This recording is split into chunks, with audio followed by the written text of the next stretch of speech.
السلام علیکم ورحمۃ اللہ وبرکاتہ۔ بسم اللہ الصلاۃ والسلام علیکہ یا رسول اللہ۔ آپ سب خیر و عافیت سے ہوں گے انشاءاللہ۔ اللہ تعالیٰ ہم سب کو اپنی رحمتوں کے سائے میں رکھے، ہر دکھ، ہر تکلیف، ہر بیماریوں سے اللہ تعالیٰ محفوظ رکھے انشاءاللہ، آمین۔ اور صراط مستقیم پہ چلنے کی توفیق عطا فرمائے۔ ربی زدنی علما، ربی زدنی علما، ربی زدنی علما۔ سورۃ الفرقان کا میں نے آپ کو بتایا تھا نام کیوں رکھا، اور زمانہ نزول اور موضوع مباحث۔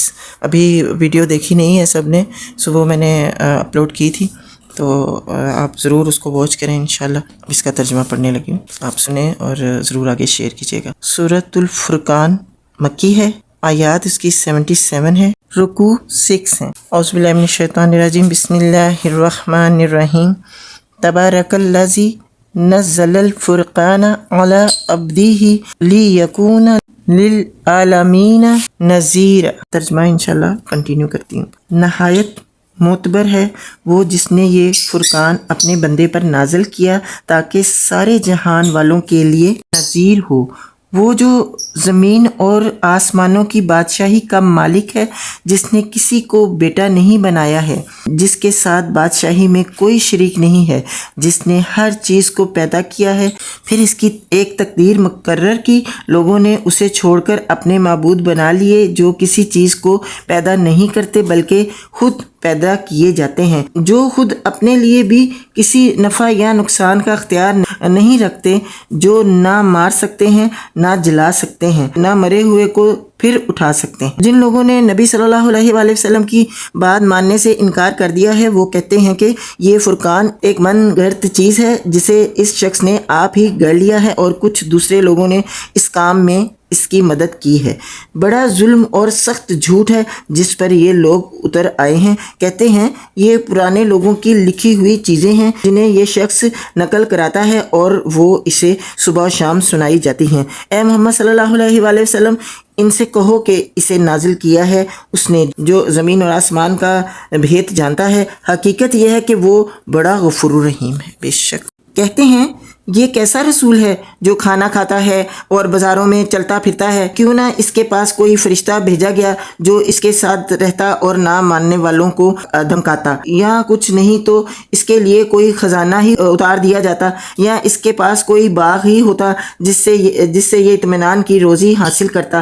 اور ظالم کہتے ہیں تم لوگ تو ایک سحر زدہ آدمی کے پیچھے لگ گئے ہو، دیکھو کیسی کیسی عجیب حجتیں یہ لوگ تمہارے آگے پیش کر رہے ہیں، ایسے بہکے ہیں کہ کوئی ٹھکانے کی بات ان کو نہیں سوجتی۔ بڑا بابرکت ہے وہ جو اگر چاہے ان کی تجویز کردہ چیزوں سے زیادہ بڑھ چڑھ کر تم کو دے سکتا ہے، ایک نہیں بہت سے باغ جن کے نیچے نہریں بہتی ہوں اور بڑے بڑے محل۔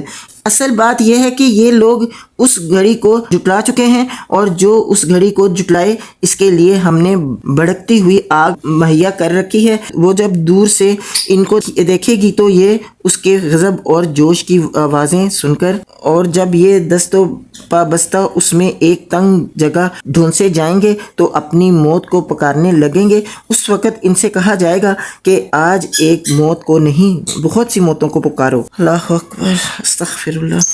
ان سے پوچھو یہ انجام اچھا ہے یا وہ ابدی جنت جس کا وعدہ خدا ترس پرہیزگاروں سے کیا گیا ہے، جو ان کے عمل کی جزا اور ان کے سفر کی آخری منزل ہوگی، جس میں ان کی ہر خواہش پوری ہوگی، جس میں وہ ہمیشہ رہیں گے، جس کا عطا کرنا تمہارے رب کے ذمے ایک واجب الادا وعدہ ہے۔ اور وہی دن ہوگا جب کہ تمہارا رب ان لوگوں کو بھی گھیر لائے گا اور ان کے ان معبودوں کو بھی بلا لے گا جنہیں آج یہ اللہ کو چھوڑ کر پوج رہے ہیں۔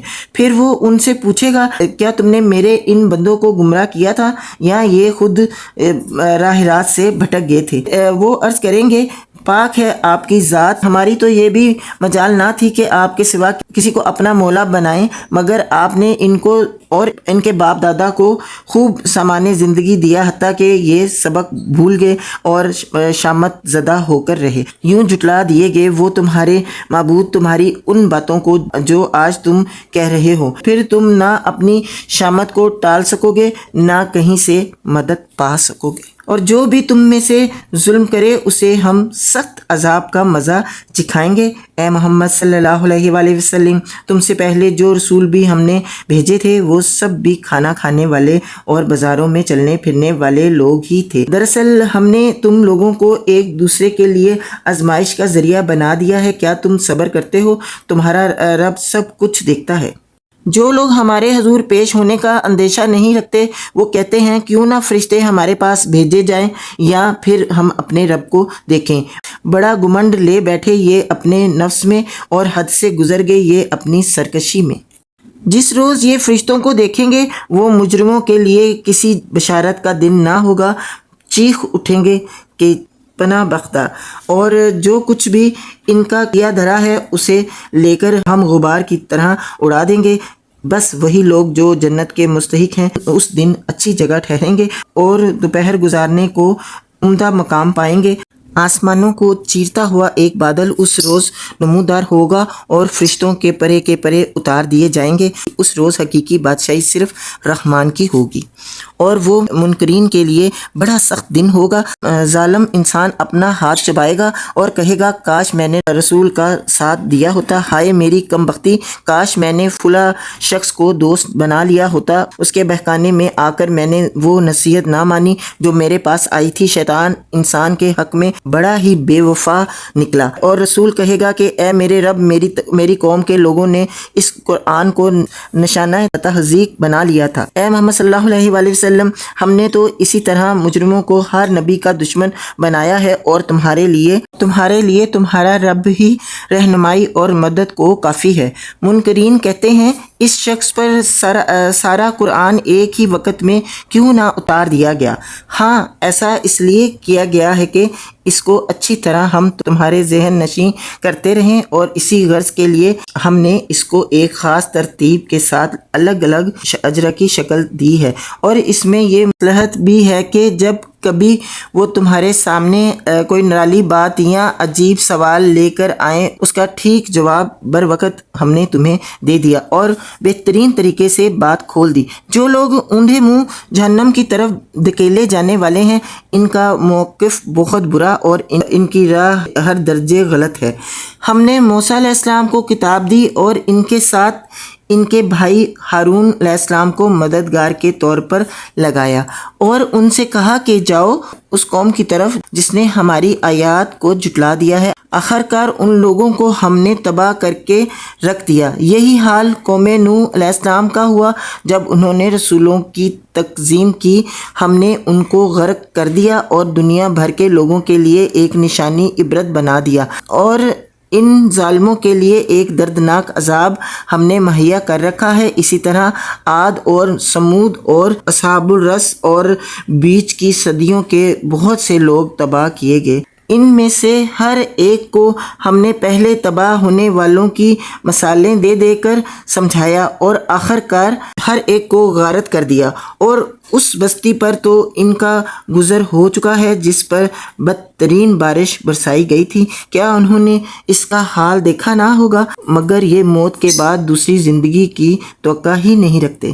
یہ لوگ جب تمہیں دیکھتے ہیں تو تمہارا مذاق بناتے ہیں، کہتے ہیں کیا یہ شخص ہے جسے خدا نے رسول بنا کر بھیجا ہے؟ اس نے تو ہمیں گمراہ کر کے اپنے معبودوں سے برگشتہ کر دیا ہوتا اگر ہم ان کی عقیدت پر جم نہ گئے ہوتے۔ اچھا، وہ وقت دور نہیں ہے جب عذاب دیکھ کر انہیں خود معلوم ہو جائے گا کہ کون گمراہی میں دور نکل گیا تھا۔ کبھی تم نے اس شخص کے حال پر غور کیا ہے جس نے اپنی خواہش نفس کو اپنا خدا بنا لیا ہو؟ کیا تم ایسے شخص کو راہ راست پر لانے کا ذمہ لے سکتے ہو؟ کیا تم سمجھتے ہو کہ ان میں سے اکثر لوگ سنتے اور سمجھتے ہیں؟ یہ تو جانوروں کی طرح ہیں بلکہ ان سے بھی گئے گزرے۔ استغفر اللہ۔ 17 رکوع میں 3 پارہ فنش ہو گیا تھا اور 19 پارہ یہاں پہ سٹارٹ ہو گیا تھا۔ وقال الذین لا یرجون لقاءنا لا انزل علینا الملائکۃ۔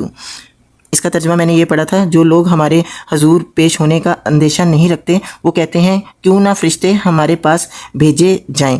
یہاں سے پارہ 19 سٹارٹ ہو گیا، ٹھیک ہے۔ تو 19 پارے کے 2 رکوع میں نے پڑھ لی۔ انشاءاللہ نیکسٹ ویڈیو میں اس سے آگے پڑھیں گے۔ اللہ تعالیٰ مجھے توفیق دے کہ میں قرآن کے ترجمے کو بہترین طریقے سے آپ تک جلد سے جلد پہنچا دوں، اور اس کے بعد انشاءاللہ تفسیر بھی اس کی پڑھیں گے، اور آپ ضرور ترجمہ پورا سنیں تاکہ تفسیر بھی آپ کو اچھے سے سمجھ آ جائے گی، اور قرآن کا ترجمہ سننا پڑھنا بہت ضروری ہے۔ عربی ہماری زبان نہیں ہے، تو آپ عربی پڑھتے رہیں گے تو آپ کو نہیں پتہ چلے گا کہ ہمیں اللہ تعالیٰ نے قرآن پاک میں کیا کیا حکم دیے ہیں، کیا کیا قرآن پاک میں مطلب زندگی کو گزارنے کا طریقہ بتایا۔